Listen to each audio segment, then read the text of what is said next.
subscribe. Tariq Radio. Watch and subscribe. What's up, Jonathan? How are you? I'm great, man. Long time listener, man. You always be spitting that fire. I got Hidden Colors 1 through 4. I just wanted to call up, shout you out, keep doing your Yes, thing. sir. You really changed my mind, man. Love all the way from China, bro. Man, much respect to you, man. I appreciate you. C. Capone, you ready, brother?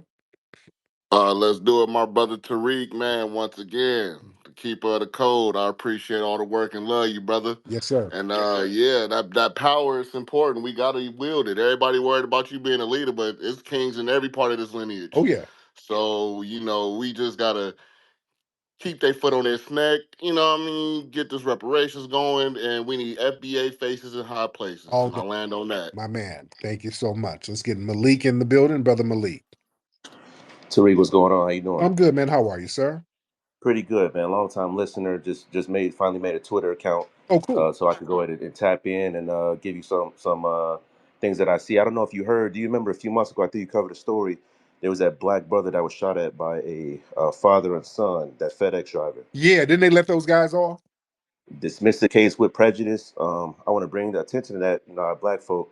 I feel like with the system of white supremacy, it goes down from the judges to the prosecutors to even now to the police officers. I think we're going to start seeing that a lot more, where they put a needle in the haystack. The reason they got off is because there was an interview they did with the brother that the defense team never got. And I'm starting to think that they're doing that on purpose. They're putting a small needle in the Oh, haystack, so when it gets to court, they can go ahead and dismiss the case, with prejudice, with one of these little, why not say so things that they do. So I appreciate everything you're doing, and go ahead and keep it up, man. thank you. Oh, yeah. They look out for each other, man. They sit up here and they do things to help sabotage cases for each other. See, that's what I'm saying. The dominant society, boy, they get on code from every aspect. That's how they work it, man. From every institution, they get on code and they understand how being on code will assist the next white supremacist, and then that will assist the next white supremacist, and that maintains the system. You see? They understand the power of codification. They just know it through osmosis at this point. They've been running on autopilot. That's a part of their culture. I want y'all to understand that's how they will power, by being on code with each other. When it comes to dealing with us, especially when you're dealing with a black person, even if they got differences, the minute a black person comes into the picture, all those differences get pushed to the side and then they get on code. That's why, family, when you get these white supremacists up here and they start trying to play the hot potato, point the finger game at all these other groups, no, dude, it's not white supremacy, it's the Zionists, dude. Don't fall for that. Please stop falling for that. Don't let them get you caught up in that damn talking point. That's cap. I want y'all to understand. They have their little infighting, their intra-ethnic infighting, because they're mad at some of these other groups who get more money from exploitation than they do. See, they're just mad. It's like thieves. And this is just an analogy. It's like some thieves rob a bank, and then one of the thieves get a little more money, and then the thieves are arguing with each other over who gets the most money. And then you go to the bank that you just robbed and try to get them to get on your side. Hey, man, I just robbed you, and that fool over there took all the money. See how they be doing us? You see, he ain't shit. Man, we in this together. We both oppressed. No, nigga, you were robbing him. You were robbing me with him. Same thing with these white supremacists trying to point the finger. Man, it was these Zionists that had you enslaved now. You too. The hell you mean? You too. Don't come to me because they done finesse you out of some of the money and you trying to come to me. They love talking that shit. Hey, God, it's the Jews. The Jews had the slave ships for you, buddy. You too. All right. You were right there with them enslaving me. All right. Damn, I don't know why y'all let these white supremacists try to get away with that. Y'all not gonna play that hot potato game. All right, let's get Mickey in the building. Mickey in the building. Mr. Mickey. Oh, Mickey. What's up, Mickey? You want to unmute your microphone, Mickey? All right. While we're waiting on Mickey, let's get Brother Solon in the building. Solon, want to unmute? All right. Just waiting on y'all to get it together. Let's get let me see. Let's get all right. Where y'all at? Hold on. Okay. Let's get Breeze in the building. Let's get Breeze. What's up, Breeze? Hop on in. Thanks a lot, my good brother, Tariq. Long time listener. I met you at the first rally for reparations when the little sister was sitting right there, and she had that really nice sign, and you was behind her, and I took the picture of you, and then you fist bumped me. So that shit right there still resonates with me, good brother. Yes. Been at the second rally for reparations. Went to the joint you did down in ATL. So all the stuff you've done has always been great to me. I first found you through our good brother Neely Fuller Jr. That was about 15 years ago. And you always reminded me of a young Neely Fuller Jr. So I was like, that's the brother right there. Everything you said has been like 100 on cold. Yes. Through you, I met some of the wonderful brothers and sisters. My sister Wani, Yes. the activist, Black Alpha, all of y'all. So, what you've been doing is something I've been wanting to happen for a long time, and I'm appreciative of it. And um, it just everything is coming to a culmination right now of what we always thought and we felt, the delineation, getting our reparations, standing on business, and just being about blackness. And I want to thank you so much and give you your flowers, brother, because you definitely set it off right. When my wife passed away, it was like people like you that kept me going on, because listening to you, having you influencing my daughters on what you were saying, all that stuff was good, brother. So I want to say thank you. I appreciate you so much. And I'm a native New Yorker, but my mama from Elizabeth City, North Carolina. My daddy from Tuscaloosa, Alabama. So you know how that go. Yes. Appreciate you so much, brother. Thank you. Thank you so much, brother. That's real good stuff, man. And condolences to your queen passing. Brother Solon, hop in. Hey, peace, Tariq. How you doing? Can you hear me? Tariq, you there? Can you hear me? Oh yeah, I can hear you now. Yeah, today's focus, we got to push forward with solutions over division in terms of conversation. We got to build economic self. Okay, damn it. Okay. Ride Tram. What up, man? How you doing, man? Man, what is that? I thought that was my brother Salon. Do okay. What's going on with your phone? What's all that Nah, noise, that brother? wasn't me. That wasn't me. That was his shit. That wasn't me. But I still hear it in the background on your phone, brother. You Oh, trying? nah, I don't know. My fault. Where you at, brother? I'm at a cafe right now working. Oh, okay. Yes, sir. Yes, sir. What city is it in? It's New York. Oh, Yeah. what kind of machine is that at that cafe at this time of night? I think that's the espresso machine. Okay, y'all serving the. Yeah. Something like that. Okay, well, what's on your mind, brother?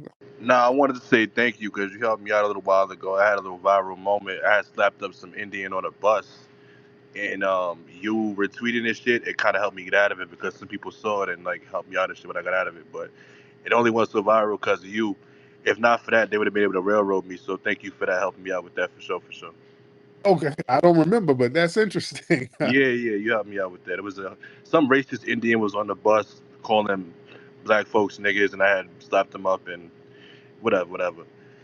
But I had a I question for you. remember, but there it is. Yeah, got some. Yeah, You were a hero. That means you stopped a crime. If Daniel, yeah, for sure, bro. thank you so much, bro. Thank you. I do have a question. Well, okay, I get you back up in a minute, brother. Yeah, that machine was killing me. Let me get brother Salon back up here. Oh yeah, my bad. Hey, shout out to Right Trim. I know who he Oh, is. cool. Yeah, salute to him. Well, I wanted to talk about. Can you hear me, I can Tariq? hear you now. Yes. Okay, it's better. All right.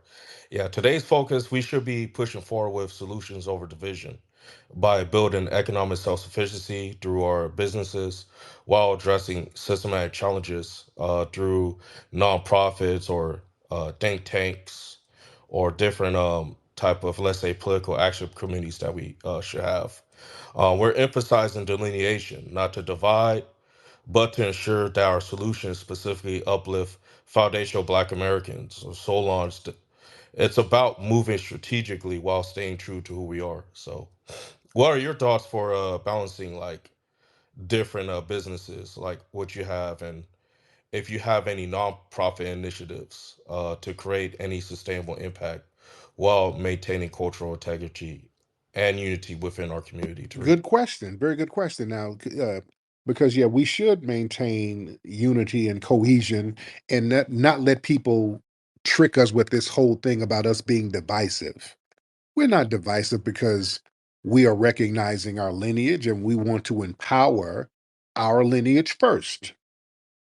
Once we empower our lineage first and really focus and emphasize on that, then we can start reaching out. Our thing is we've been on this kumbaya thing, relinquishing our power, empowering everybody else, and ain't nobody reaching out for us and pulling us nowhere. There ain't nobody helping us. Let's be real. And collectively, ain't nobody doing shit for us. That's just the long and short of it.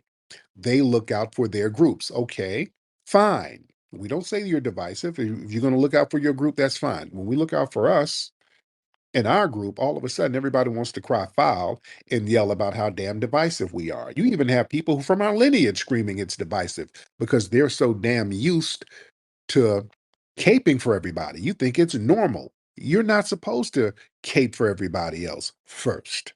It's okay to look out for people. I still look out for other groups, but I'm damn sure going to look out for some FBAs first. That's going to be my damn priority. I'm going to look out for family first. And it's not divisive to do that. See, sometimes, listen, you have to delineate for historical accuracy and recognition. You understand? When you delineate, that acknowledge the distinct historical experience that FBAs we have a unique experience here. Also, we know that delineation is very important for the reparations advocacy. Because reparations is a hot political topic, we are letting people know specifically who's going to get reparations. That's going to be foundational Black Americans. So we had to make that distinction because everybody and their mama who ain't FBA, they were doing the Birdman hand rub, trying to figure out how they can finesse it. And we're saying, no, that's not going to work. We can't have people finessing something that's historically and generationally set aside or supposed to be set aside for us. Also, it's important for us to understand divisiveness is not preserving your cultural identity. Because when we acknowledge our lineage, we are acknowledging that we have to preserve our distinct culture because it's rooted in resilience, creativity, survival, and standing on damn business. All right. And when we delineate, that protects and preserves that culture from being overshadowed and appropriated, because that's our damn problem. For too long, we sit up here and let people appropriate every goddamn thing we do. We sit up here and create stuff, give it away, and then they turn around and tell us we ain't got no culture. I don't know why we kept falling for that silly shit. So now we're like, no, no, no. If we're going to start talking culture, we're going to start putting all of the culture up on the damn chalkboard and comparing it with everybody else and see who has the culture. That's not divisive. That's mathematics. We have more culture than all of these people because we are the culture of America. That's either a fact or it's not a fact. We, as foundational Black Americans, are the culture of America. Everything that's culturally fly and desirable comes from us. That's the reality.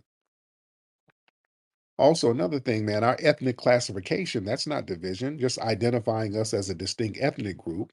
That's similar to recognizing Haitians, Jamaicans, Nigerians.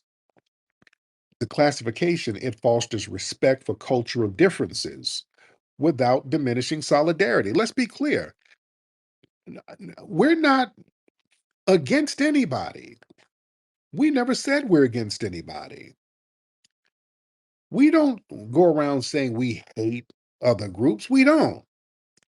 It's not even practical for us to hate other groups. We didn't say that we wouldn't assist you or help you if on a need to be basis. We're not going to neglect people if they need something. Hell, if you need a help and I'm your friend and you're not of the lineage, I still got you. I'm not like F y'all niggas. It ain't like that. Us just appreciating our lineage is us appreciating and recognizing our lineage and making sure that like our brother Salon said, the integrity of it is there. Because if you open your lineage for everybody to claim, then you've squandered your lineage. You've become non existent. You've made yourself invisible. You understand? And that's what they do with us. They've been making us invisible using these terms that disempowers us because they use terms like colored and Negro and Black and African American. Anybody can be a damn African American. Anybody who comes over here from Africa or the Caribbean is an African American. Kamala Dam Harris is an African American. Elon Musk is an African American. That's a very disempowering term. We've used it, because it was something that was already in the public lexicon. But when we start using common sense, and I got the game from not Neely Fuller, but Claude Anderson. That's who I really got the game from. He was telling us we need to stop using that term African American. We need to stop that bullshit. Claude Anderson was telling us this. This is why I stopped using it. That term, that erases you. And we had to stop doing stuff like that. You are a distinct ethnic group. You are a very unique ethnic group. You should be treated as such. Yeah? You should be treated as such, and we should treat ourselves as such. We are an exceptional damn people. And when you study history, because I'm a historian, I study history and I study all of our stuff. And when I start looking at our history here, that makes me very proud and empowered. I'm telling you, once you start learning the history of your people and the resilience that we have, and just really, really getting into what they were doing here, because what they do in the schools, they always got us looking over to Africa, which is cool. But they got us focused on that. They got African studies. They don't have a problem with you learning about Africa. They're like, yes, we'll give you all the money for an African studies class. Yep. Yeah, Wakanda, Egypt, we're in Africa, Africa, Africa. They don't have a problem with that. And I wonder why. I'm like, hey, the white supremacists, they don't mind pushing Africa. They really don't mind. But the minute you start talking about what you were doing here, I noticed they got nervous. Every time you start talking about, well, you know what? I just read some documents and there was a lot of black people over here and we've been here for a long time. Oh, that's not peer reviewed information. It's not peer reviewed. We got to really take it with a grain of salt. And everything was all dismissive. And also, when you start looking at research, I'm like, hey, how come they don't really show all the archaeological digs in North America? When you start asking questions, y'all notice that? They'll show archaeological digs all over the place, but they never show them over here. They don't show you archaeological digs in North America. They act like shit wasn't nothing here until Columbus. They don't never show you the archaeological digs in North America. You know why? Because they start digging up niggas. That's why. When they get to digging, you pulling niggas up out the ground. That's why they don't say nothing. When back in the day, they would do DNA tests on some of those, quote, Indian cemeteries and find out they were Negro, and they get real quiet about the shit. Down there in Brazil, when they dug up them old ancient bones, the oldest bones, and they said, we're going to do a reconstruction of what they look like, a black ass woman. Oops, shit. No, we can't. Let's be quiet about that. Oh, we can't say too much about that out loud. You see. So yeah, I noticed when we start talking about what was going on here, Everybody want to change the subject. And also, when we start talking about what foundational Black Americans did and what we were doing out of slavery, see, this is why when we do the next Hidden Colors, we're going to have to get into some of the stuff we were doing that's never taught right here on this soil, how resilient we were. And they were giving us trash and we knew how to flip it. We could just flip stuff as foundational Black Americans. That's the great thing about us. That's that Majara spirit, that spirit of creation. We can create certain things. And I always talk about the Civil War. The troops left those instruments down in New Orleans. Those Civil War instruments, the military, they have bands. So they left those instruments down in New Orleans. The FBA brothers and sisters picked them up and created jazz. Yeah, little shit like that. They put brothers out there to work on the railroads and they started making railroad songs with harmonicas and banjos. And the songs were mimicking the sounds of the trains. That became country music. You see, we take something and flip it and turn it into gold. We're like alchemists, man. Back when Black folks had the juke joints and the honky tonks, they would give them old pianos. They would give them pianos that damn near wouldn't work. Just give them throwaway pianos. The pianos would have keys missing. The pianos would even be out of tune. So in order to fix that, they said, okay, we're going to play the piano more percussively because we can't depend on the harmony. So they started playing like and started creating boogie woogie music, which was the seed to blues and R&B and all of this other stuff. You understand? We took something that was broken and then made something new out of it. That's like some kind of spiritual alchemy that we have, man. I want us to recognize that shit. You see?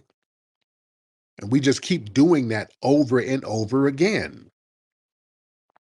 We're exceptional people, very exceptional people. Let's get brother John Horse in. John Horse in the building. Brother John Horse, hop in, sir. Yeah, what's good, I'm Tariq? good, man. How are you? I'm pretty good. I'm pretty good. Hey, so just speaking to the topic, I think, why some of our folks are actually afraid of power, even the white supremacists. Um, I think a lot of our folks, they're afraid of power simply because a part of power, uh, we're always known to reward folks, but a part of power is about punishing your enemies. Yeah.